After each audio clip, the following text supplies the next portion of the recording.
L'étrange rôle de la presse. Les années qui suivirent 1933-1939 furent celles où se trama la Seconde Guerre mondiale. Le militarisme prussien, censé avoir été mis à bas en 1918, se révéla plus redoutable que jamais, et le spectacle absorba tellement l'esprit des hommes qu'ils perdirent leur intérêt pour l'affaire en Palestine, qui semblait sans rapport avec les grands événements en Europe. En fait, elle allait prendre une place très grande dans la Seconde Guerre mondiale, parmi ses causes et objectifs que le président Wilson avait qualifiés d'obscurs, entre guillemets, dans la Première Guerre. Le vide laissé par l'effondrement en 1917 de la légende de la persécution juive en Russie fut rempli par la persécution juive en Allemagne. Et juste au moment où le sionisme était impuissant et désespéré, les sionistes furent à même, par un nouveau cri, d'effrayer les juifs et d'assiéger les politiciens occidentaux. Les conséquences apparurent à l'issue de la guerre qui s'ensuivit, où le sionisme révolutionnaire et le communisme révolutionnaire s'avérèrent être les uniques bénéficiaires. Ma propre expérience au cours de ces années-là finit par produire ce livre. Quand ces années commencèrent en 1933, j'avais monté en grade, passant d'employé de bureau à correspondant du Time à Berlin, et j'étais heureux dans cette vocation. Quand elle prit fin en 1939, j'étais complètement désabusé et me sentis contraint d'abandonner mon gagne-pain. Le récit des années intermédiaires en montrera la raison. Dès 1927, je rapportais la montée d'Hitler à Adolf Rothschild, et je passais par hasard devant le Reichstag lorsqu'il prit soudainement feu en 1933. Cet événement utilisé pour installer le système de police secrète et de camps de concentration en Allemagne sur le modèle bolchéviste cimenta le pouvoir d'Hitler. Mais quelque prescience cette nuit-là me dit que cela signifiait beaucoup plus que cela.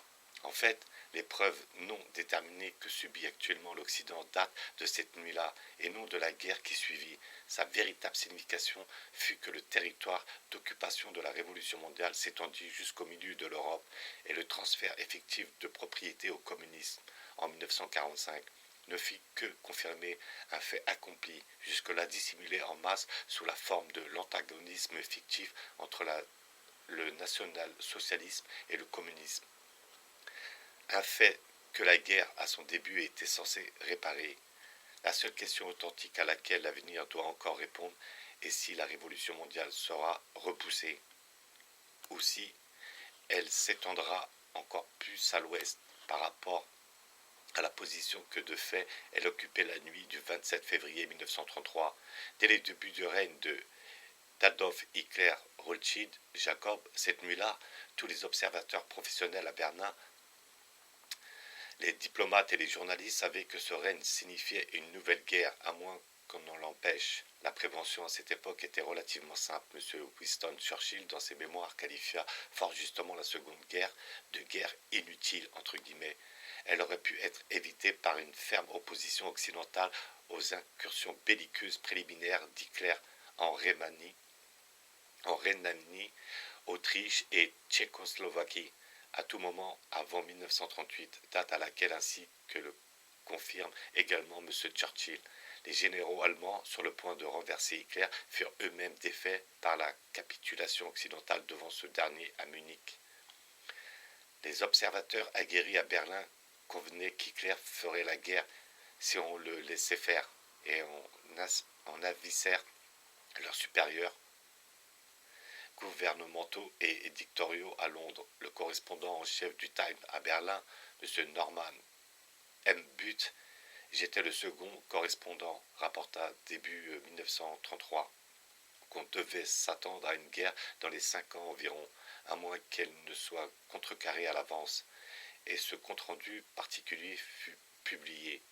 Lui, moi et beaucoup d'autres reporters au cours des années suivantes devinîmes de plus en plus inquiets et stupéfaits que les dépêches fussent supprimées ou ignorées, et qu'au Parlement et dans les journaux, Hitler fut décrit comme un homme naturellement bon qui resterait pacifique si ses justes réclamations étaient satisfaites aux dépens des autres. Cette période s'est fait connaître comme celle de la politique d'apaisement, mais encourageusement serait un mot plus juste, et cette politique transforma la probabilité de la guerre en certitude. La pression provoqua l'effondrement physique de M. Hepburn. À partir de 1935, je fus correspondant en chef à Vienne, ce qui n'était alors qu'un autre poste d'observation pour surveiller la scène allemande. De là, vers la fin de 1937, j'informai le Time que Hitler et Göring avaient dit que la guerre commencerait à l'automne 1939, entre guillemets. Je tenais cette information du chancelier autrichien. J'étais à Vienne durant l'invasion d'Hitler et ensuite après une brève arrestation par les divisions d'assaut, alors que je quittais la ville, je fus transféré à Budapest, où je me trouvais lorsque l'eut la capitulation suprême de Munich en septembre 1938, réalisant alors qu'un reporter fidèle ne pouvait rien faire contre la politique d'apaisement et que sa tâche était vide de sens. Je démissionnais en voyant une lettre de reproche et je possède encore l'accusé de réception de l'éditeur formulé dans un style décousu. 14 années plus tard, le Time confessa publiquement son erreur, eu égard à sa politique d'apaisement dans cette official history étonnamment franche en 1952. Cette dernière contient une référence rancunière à moi-même. Ouvrez les guillemets. Il y eut des démissions de jeunes membres subalternes de l'équipe. J'avais 43 ans en 1938. J'étais correspondant en chef pour l'Europe centrale et les Balkans. J'avais travaillé pour le Time pendant 17 ans. Et je crois bien que je fus le seul correspondant à démissionner. Dans ce volume, le Time entreprit également de ne plus jamais se tromper de cette manière. Ouvrez les guillemets. Il n'est pas inconsidéré de dire que l'agression ne sera plus jamais rapportée à Printinghouse Square, simplement en termes de Munich. Les articles et rapports éditoriaux du Time sur des événements tels que la division de l'Europe en 1945, la communication de la Chine, la sionisation de la Palestine et la guerre de Corée me semblent montrer que sa politique n'avait pas du tout changé. Ainsi, ma démission en 1938 fut-elle inspirée par un motif semblable à celui du colonel Repington, dont je ne savais alors rien en 1918. Il y avait un danger militaire majeur en Angleterre, et les journalistes qualifiés ne furent pas autorisés à le révéler au public. Le résultat de mon opinion fut la Seconde Guerre mondiale. Le journaliste ne devait pas se prendre trop au sérieux, mais si on ne tient pas compte de ses rapports concernant les affaires les plus importantes du jour, alors il sent que sa vocation est une imposture, et alors il ferait mieux d'y renoncer, peu importe le prix. C'est ce que je fis, et je fus réconforté bien des années plus tard, quand je lus les mots de Sir William Robertson au colonel Repington, ouvrez les guillemets, l'important est de garder le cap, et ainsi on pourra être sûr que la bonne volonté sortira finalement de ce qui peut actuellement paraître néfaste.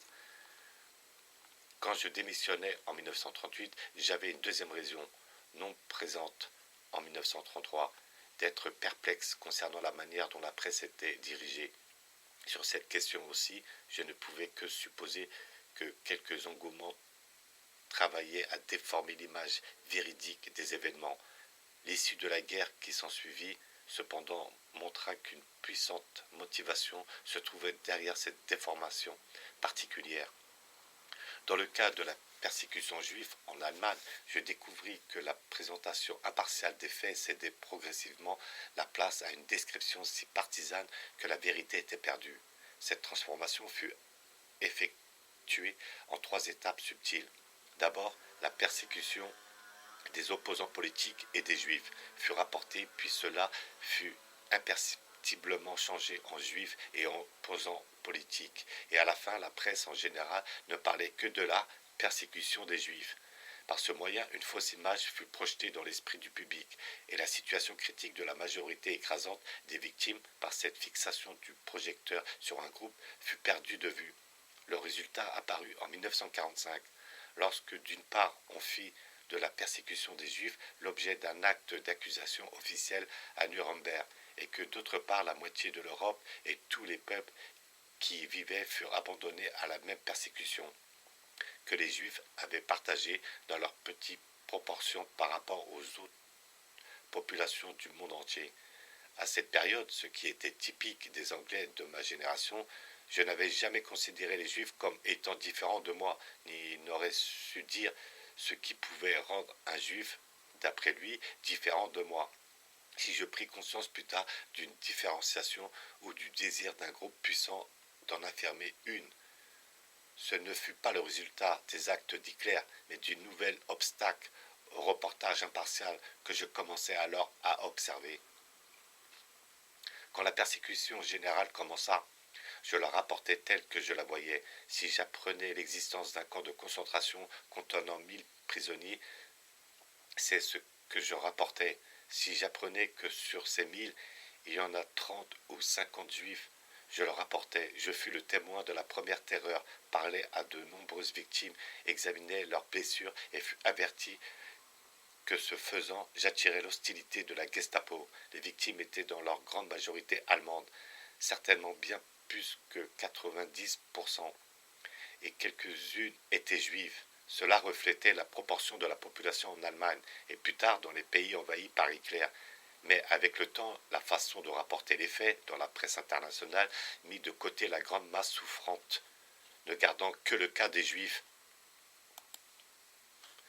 J'illustre cela par des épisodes et des passages issus de mes propres expériences et reportages. Le rabbin Stephen Weiss, dans ses écrits de 1949, donna la version suivante d'événements personnellement rapportés par moi en 1933 et fournit sans aucun doute la même version au cercle présidentiel dont il faisait partie à cette époque. Ouvrez les guillemets. Les mesures contre les Juifs continuèrent à surpasser en cruauté systématiquement et en destruction planifiée la terreur exercée contre d'autres groupes.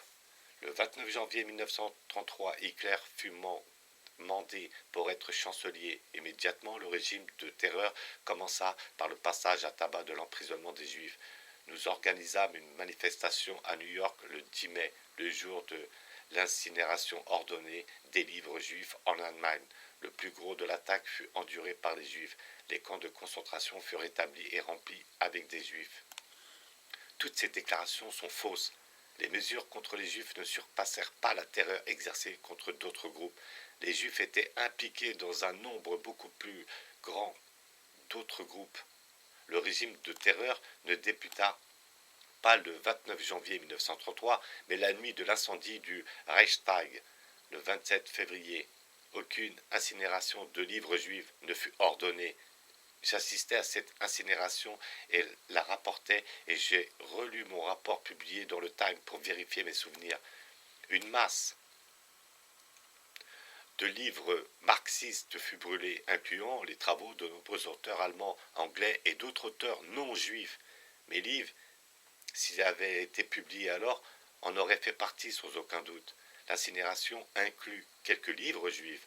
Les juifs n'endurèrent pas le plus gros de la terreur des camps de concentration, ne furent pas non plus remplis de juifs. Le nombre de victimes juives fut proportionnellement à leur taux dans la population, qui était minime à ce moment-là.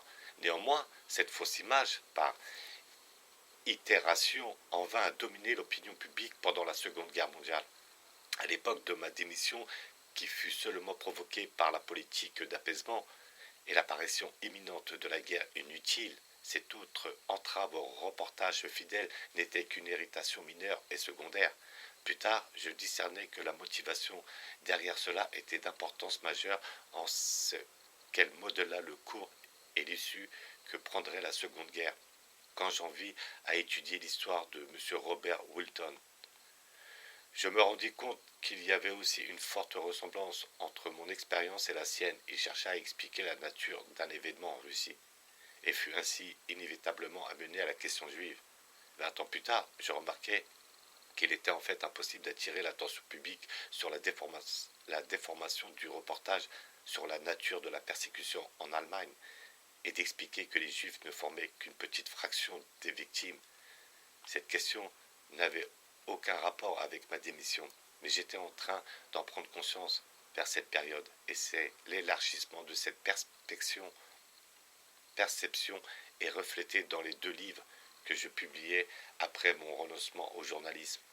Le premier, Insanity Fair, traitant entièrement de la menace de la guerre. Je pensais quelque peu vaniteusement qu'il était encore possible de l'éviter grâce à une voix, et le lecteur aujourd'hui peut encore vérifier cette motivation.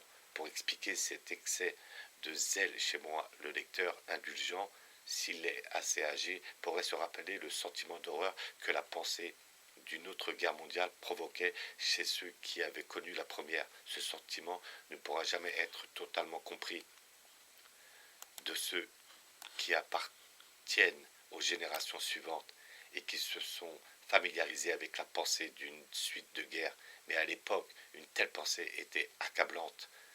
Le second livre, Disgrace Abounding, à la veille de la guerre, poursuivait le thème de l'avertissement, mais pour la première fois, j'accordais une certaine attention à la question juive. Mon expérience s'élargissait et j'avais commencé à discerner le rôle majeur qu'elle jouerait, en modélant la forme et le résultat de la Seconde Guerre mondiale, qui alors se profilait nettement. Ma pensée à partir de ce moment-là se concentra sur cette question. De cette façon, je suis arrivé à point pour écrire le présent livre. Et c'est sous cette lumière qu'on était rédigé les chapitres restants sur la préparation, le cours et les conséquences de la Seconde Guerre mondiale.